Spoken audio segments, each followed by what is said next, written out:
Bienvenue à vous si vous nous rejoignez sur le plateau de la matinale. Nous sommes aujourd'hui mardi et même le 13 décembre, 13 décembre plus précisément. Nous sommes en route donc pour 26 minutes d'infos et d'actu 100% Vendée. C'est une très belle journée qui s'annonce dans le département. En tout cas, une très belle matinée. Vous allez voir ça dans la météo. Mais juste avant de parler de météo, on va faire un petit survol quand même de l'actu du jour. Nous avons en ce mardi les clubs sportifs et les factures d'électricité de cet hiver. Ça, on en parle dès le début du journal. Quelle que soit la discipline, tout le monde est amené à faire quelques efforts, vous allez voir, pour réduire sa consommation, que ce soit concernant le chauffage ou les éclairages. Nous revenons également sur les ateliers de sensibilisation de la prévention routière en amont des fêtes et en plein mondial. Les doses d'alcool à la maison ne sont pas les mêmes que dans les bars, c'est moins cher, on a donc tendance à en boire plus et sur la route, ça pose des problèmes.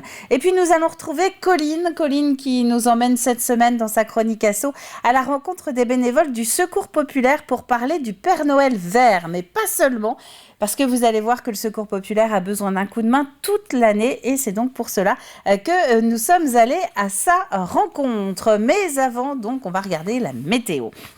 Et c'est une belle journée, je vous le disais à l'instant, qui s'annonce une belle matinée, en tout cas ensoleillée et un petit peu froide aussi. La fin de nuit a été très dégagée. Résultat, moins 3 degrés au réveil du côté des herbiers et partout dans le Haut-Bocage. C'est sans doute le coin de la Vendée où il fait le plus froid d'ailleurs ce matin.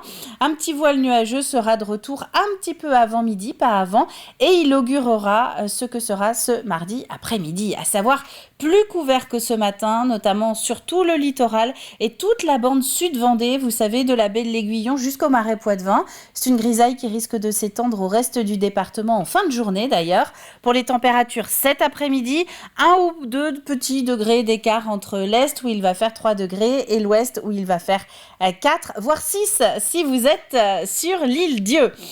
Nos marées, à présent. Alors, la prochaine basse mer, elle est un petit peu avant 14h et la prochaine pleine mer, ça va être en début de soirée à 8h moins 20. Les coefficients, eux, ils baissent jusqu'à samedi inclus avant de repartir à la hausse jusqu'au jour de Noël. Par conséquent, si vous envisagiez de passer le Goix en ce mardi, faites-le plutôt autour de 13h50.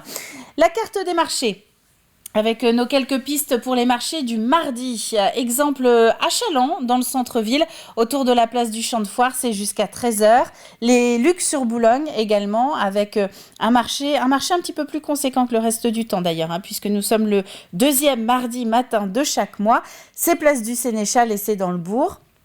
Et puis, 3e exemple de ce jour, Chantonnay, jusqu'à midi et demi sous les Halles, ainsi que la foire Place de la Liberté. En ce 13 décembre, nous pouvons souhaiter une bonne fête aux Lucie, mais également aux Lucette, aux Jocelyn, mais aussi aux Jocelyne. Bref, à tous les dérivés de ce qui peut faire penser à la lumière. Et oui, c'est aussi le jour des lumières dans certains pays, notamment dans le nord de l'Europe. Le soleil, quant à lui, il se couchera ce soir à 17h18 en Vendée. On passe au journal.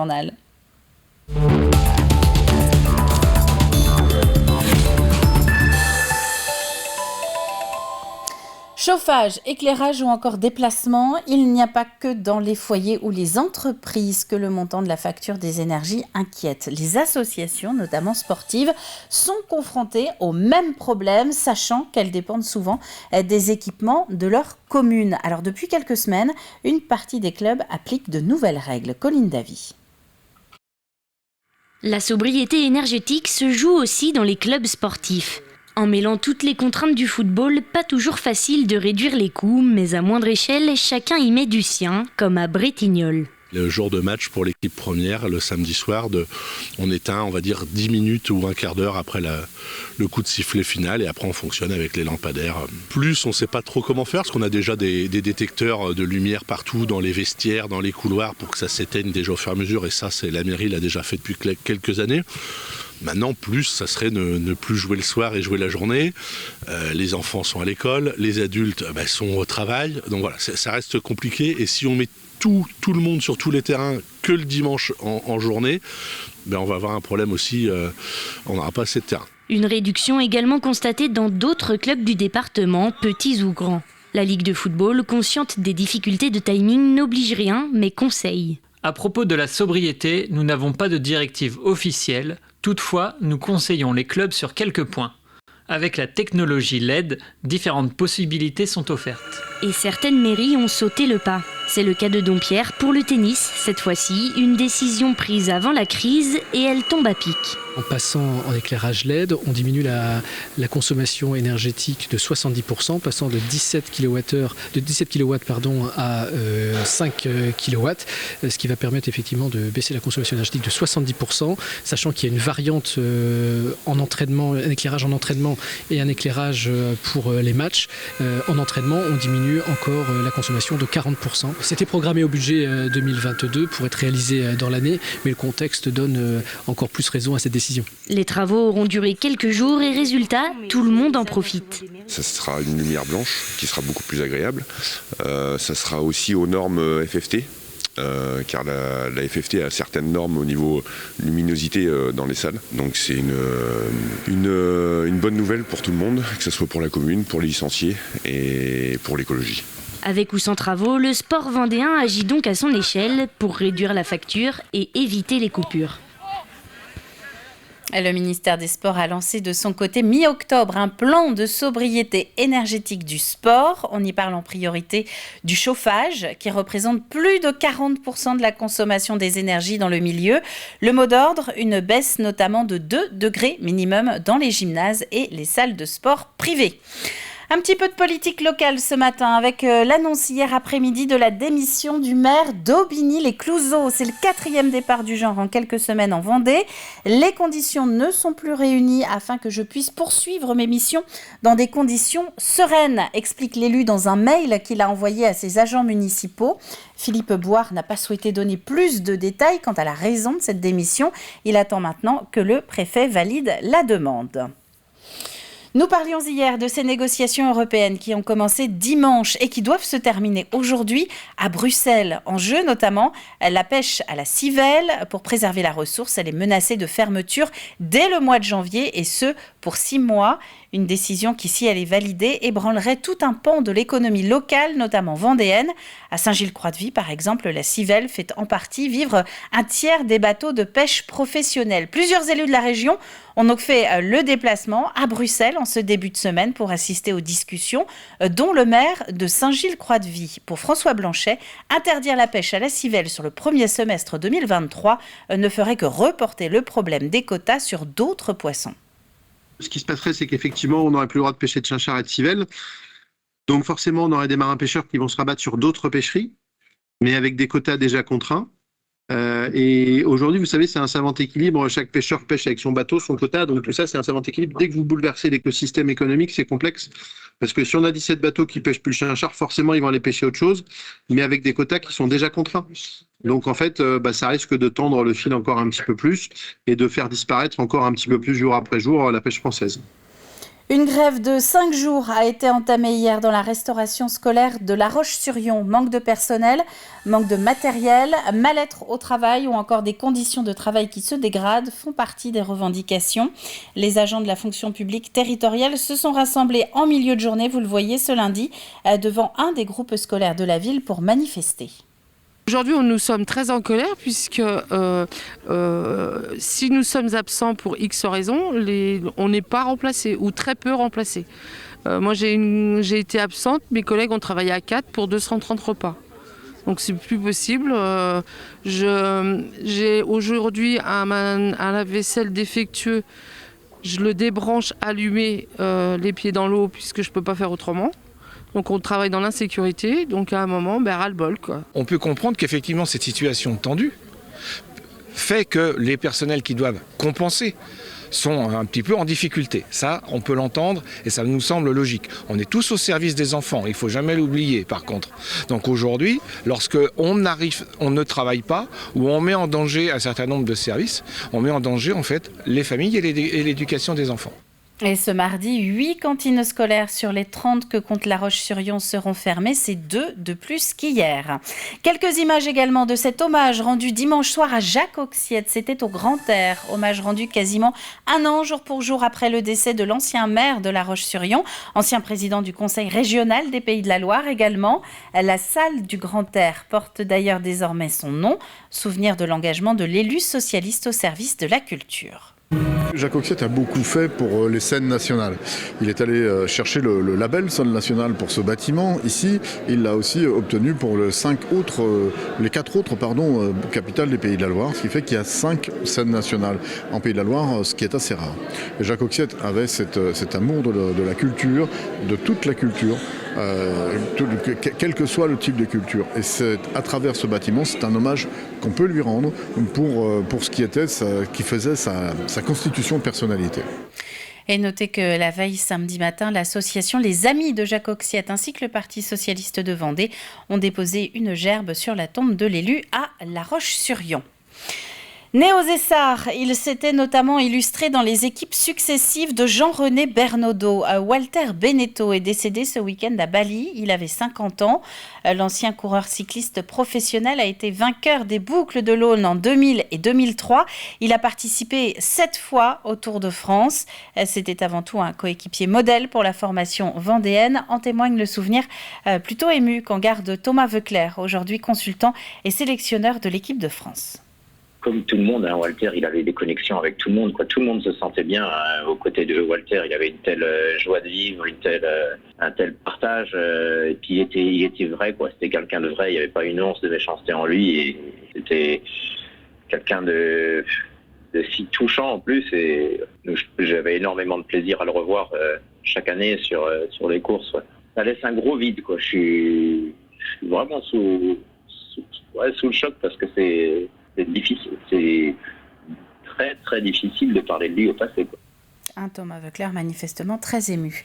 Les fêtes approchent et avec elles les soirées en famille ou chez les amis, des soirées qui ont même déjà parfois commencé pour suivre la Coupe du Monde de football. Sur la table, souvent des bouteilles d'alcool et des doses qui sont généralement plus généreuses que celles que nous pouvons acheter dans les bars. C'est pour cela que la prévention routière organise régulièrement des ateliers de sensibilisation sur ces fameuses doses. Exemple ce week-end dans un centre commercial de La Roche-sur-Yon. Diane Delangle. Et encore, c'est pas mes verres, donc... C'est un Vendée, on est généreux. D'accord. Là, vous êtes à... Ouais, 80. C'est 4 whisky de bar. Un whisky maison égale à 4 whisky de bar. Résultat assez classique que découvre ce passant d'une galerie commerciale sur ce stand de la prévention routière. Le plus, ce qui me surprend, c'est le résultat, c'est la dose du whisky. Parce que c'est dans un gros verre. Et on a l'impression qu'on n'en met pas beaucoup dedans. Et arrivé là, on en met beaucoup, quoi. C'est impressionnant. Voilà, on a appris quelque chose de bien aujourd'hui. La dose bar, c'est la dose qui est servie dans les cafés, qui est réglementée. Alors que la dose maison, chacun dose est même très fort, voire multiplié par 2 ou 3. C'est vrai que quand on est à la maison, on a tendance à boire plus d'alcool. Dans les doses bar, bien sûr, il faut payer sa dose aussi.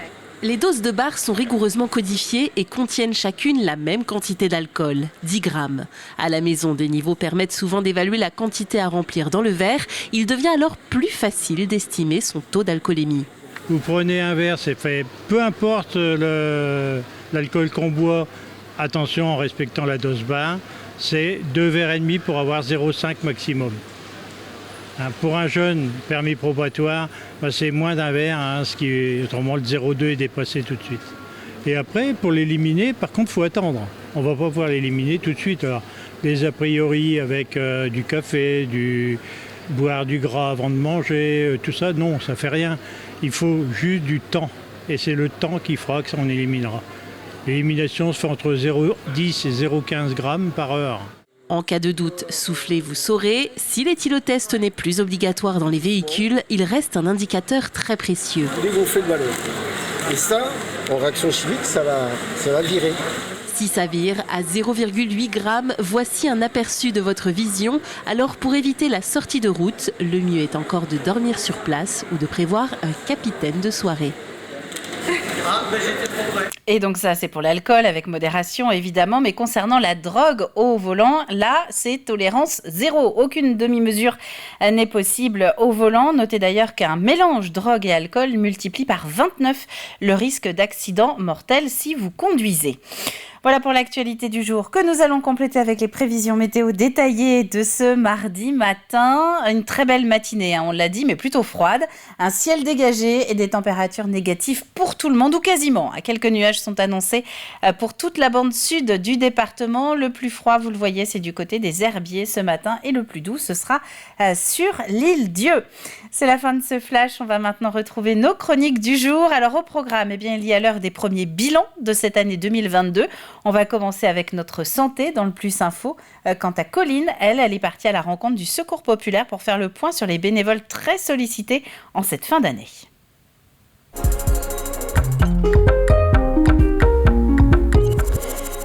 Nous commençons donc avec le plus de l'info. Enfance et handicap, accessibilité au travail ou encore premier anniversaire du lancement des centres de soins non programmés. Ce n'est pas parce que le Covid n'est plus sur le devant de la scène que l'année n'a pas été chargée pour l'Agence régionale de la santé. Écoutez.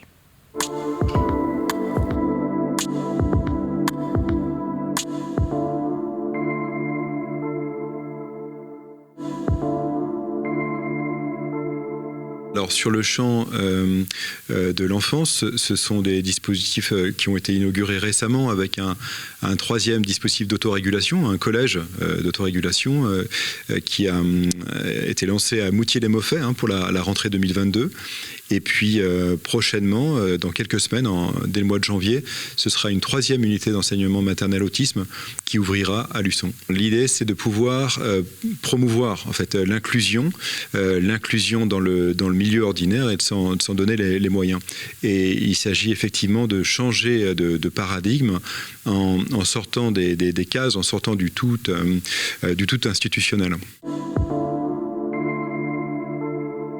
Alors de façon très concrète, on a ouvert un certain nombre de chantiers, comme la plateforme dans l'accompagnement dans l'emploi, avec l'accompagnement de parcours individuels qu'on mène avec des partenaires comme la DETS, comme les services de l'emploi. C'est voir quels sont leurs besoins, quelles sont leurs capacités pour pouvoir effectivement leur proposer des réponses qui collent. C'est également la modernisation des ESAT à laquelle on concourt à hauteur de quelques 150 000 euros. Il est très positif ce bilan dans la mesure où aujourd'hui on est en vitesse de croisière à 1800 consultations mensuelles qui sont proposées par ces 6 centres de soins non programmés, plus un 7e qui est hors les murs à Montaigu. Et donc on se réjouit également du fait que, au-delà de l'effection qui est proposée par ces structures, on a une régulation qui a été vraiment largement musclée en 2022 et qui permet d'offrir plusieurs dizaines de milliers de conseils médicaux par an, ce qui dessert l'étau en fait sur l'offre de soins dans le département. Eh bien, en 2023, on va être collectivement très affairés autour de l'élaboration du 3e projet régional de santé, qui associera les partenaires dans le cadre d'une concertation étroite. On a beaucoup défendu l'inclusion, l'autonomie, donc il n'y aura pas de remise en cause, ça va de soi, bien au contraire, mais je pense qu'il y aura certains chantiers qui pourront être abordés. J'évoquais l'inclusion scolaire, j'évoquais l'inclusion par le travail.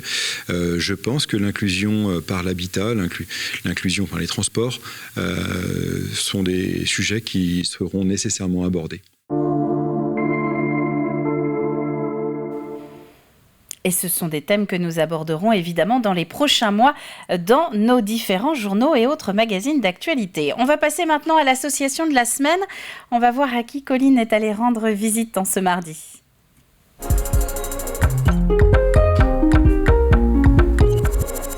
Je vous ai déjà plus ou moins donné la réponse tout à l'heure. Leur Père Noël est vert. Il est porteur d'espoir et de cadeaux aux familles qui sont en difficulté dans le département. Rencontre aujourd'hui avec les bénévoles du Secours Populaire. C'est une grosse période pour l'association, évidemment, en ce moment. Mais c'est également une association qui recrute toute l'année. Bonjour à tous, comme vous le voyez derrière nous, on se retrouve dans la boutique du Secours Populaire cette semaine parce qu'il y a une grosse actualité en cette fin décembre. Quelle est-elle justement cette actualité ? Le Père Noël vert. En fait, le Père Noël vert du Secours Populaire vient en complément du Père Noël rouge pour que toutes les personnes qu'on accueille et tous les enfants qu'on accueille aient au moins un jouet pour Noël. Et en plus, on fait une journée au bowling de La Roche-sur-Yon avec les familles, avec des enfants, et qui se finira par un petit goûter. Et alors cette journée, vous me disiez qu'il y a assez de monde pour la faire, mais qu'est-ce qui s'y passe en fait ? Qu'est-ce qu'on peut y faire dans ce bowling ? Alors dans ce bowling, il y a des activités. Donc les bénévoles vont organiser des ateliers de coloriage, du tatouage éphémère, coloriage, je sais plus si j'ai déjà dit. Oui. Ouais. Enfin voilà, différentes activités, différents pôles d'activité, effectivement. Puis le bowling, il y a baby-foot, il y a billard, enfin bon voilà. Une petite journée festive. Et l'idée, pour résumer, c'est que tous les enfants puissent avoir le même Noël, c'est ça ? C'est ça, l'idée, oui, c'est que tous les enfants ont le droit de faire la fête à Noël, et puis ils ont le droit d'avoir un jouet, donc l'idée, elle est là. Et alors, autre actualité, on est ici dans la nouvelle boutique solidaire. Qu'est-ce que vous avez besoin pour cette boutique en cette fin d'année ou en début d'année ? Alors pour cette fin d'année ou début d'année, ou toute l'année d'ailleurs, on a besoin de bénévoles, puis on a besoin de dons matériels, vestimentaires ou vaisselle, enfin un petit peu de tout quoi. Okay. Donc voilà. Si vous souhaitez aider le Secours Populaire en Vendée, n'hésitez pas à contacter l'association. Les coordonnées vont s'afficher juste en dessous de l'écran. Et puis moi je vous laisse, je vais aller les aider à tenir la boutique.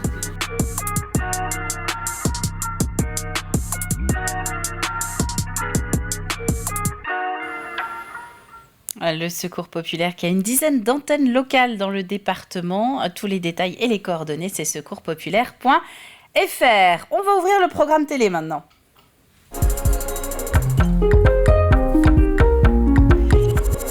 Il reste 4 minutes avant la fin de la matinale. Alors vite, l'extrait du jour qui nous fait changer de studio. On va passer à côté pour retrouver le décor de Backstage. David Auvinet reçoit aujourd'hui Laurent Charliot, journaliste, écrivain et surtout Bible nantaise du rock. Cher Laurent, c'est le spectacle qui cartonne et qui va continuer à cartonner, UK on the Rocks. Est-ce que tu peux nous en parler ? Oui, alors c'est très lié avec le livre. Le livre est lié avec le spectacle, et le spectacle est lié avec le livre.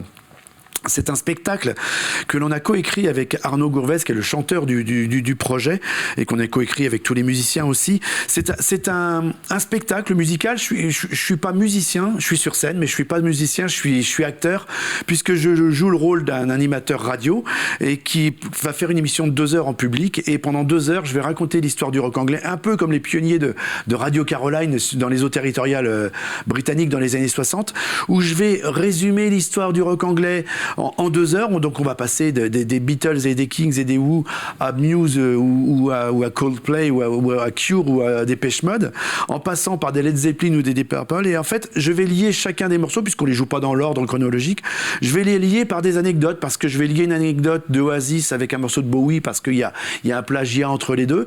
Et je fais le lien. Donc comme dans une émission de radio, je parle entre les morceaux, la lumière s'allume sur moi et je suis dans une cabine radio avec mes disques, avec derrière moi, avec mes platines, mon on-air qui s'allume dès que je parle. Et dès que j'ai fini, la lumière s'éteint, je dis on l'écoute, c'est maintenant, c'est sur Radio UK on the Rocks. À ce moment-là, il y a 8 musiciens de rock et de classique, puisqu'il y a un quatuor à cordes qui joue le morceau. Et c'est l'Orchestre national des Pays de la Loire. Oui, tout à fait. Exactement, ce sont des membres de l'Orchestre national des Pays de la Loire. Donc, soit en quatuor, soit à 16 musiciens, comme on l'a fait au château et comme on va le refaire dans les prochains concerts. Alors, Laurent, tu es une sommité dans l'univers du rock, le rock nantais, mais pas que, le rock français aussi. Tu as fait dernièrement une exposition au château de Nantes aussi. Incroyable aventure aussi. Est-ce que tu pourrais t'aventurer et revenir même vers tes premiers amours qui étaient la musique électronique par exemple?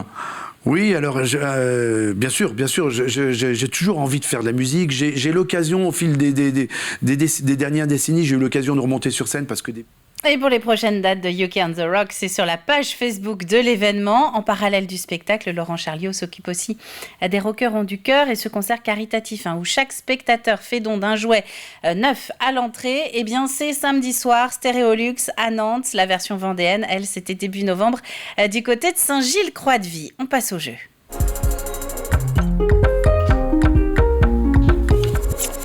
Il me reste quelques secondes pour vous rappeler la question de la semaine. À quel endroit exactement va ouvrir le nouveau potager extraordinaire? Il s'est déplacé, et oui, puisque la première version a fermé en 2018 de mémoire. Et donc, il s'est déplacé. À quel endroit exactement? Ce n'est pas une commune qu'on cherche, mais bien un endroit précis. 8 hectares de verdure aux portes de l'A87. Ça, c'est l'indice du jour. Et à la clé, notre partenaire arrive des épaisses. C'est la Savonnerie des Collines. Vous allez pouvoir remporter un très beau coffret de Noël d'une valeur de 50 € pour fêter cette dernière semaine de matinale 2022. Du savon, du shampoing solide, du gel douche, etc. Vous le voyez en photo. C'est la fin de cette matinale. Merci à vous d'avoir été encore une fois au rendez-vous. On se retrouve demain dès 7h en direct pour une nouvelle matinée 100% Actu Vendée. D'ici là, très bon mardi à vous tous et à demain.